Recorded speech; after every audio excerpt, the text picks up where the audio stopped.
You might not know this, but a cup of tea can help you to grow plants.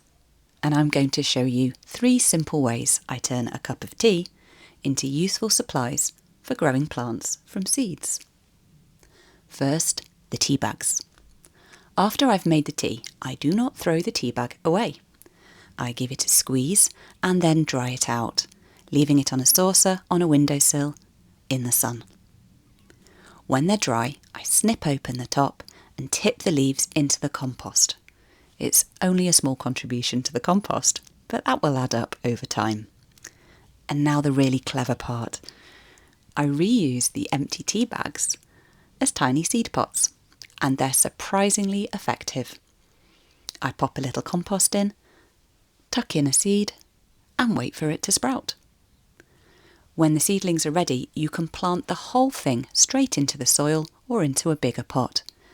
The bag will break down and you do not disturb the roots as much, which can make all the difference as a young plant gets established.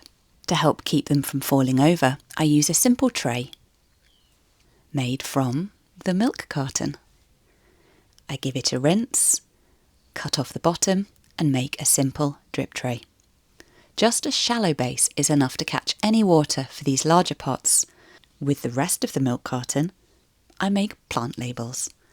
I cut strips, write on the plant name and a date, and push them into the soil or tuck them inside the tray.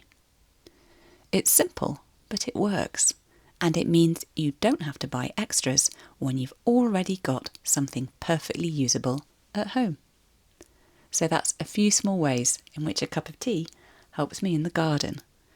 Tea leaves into compost, tea bags as seed pots, and milk cartons for drip trays and plant labels. Making use of what you already have and would usually throw away. It gives me a great excuse to drink more tea as well, and having a lovely cup of tea in the garden is one of my favourite things to do.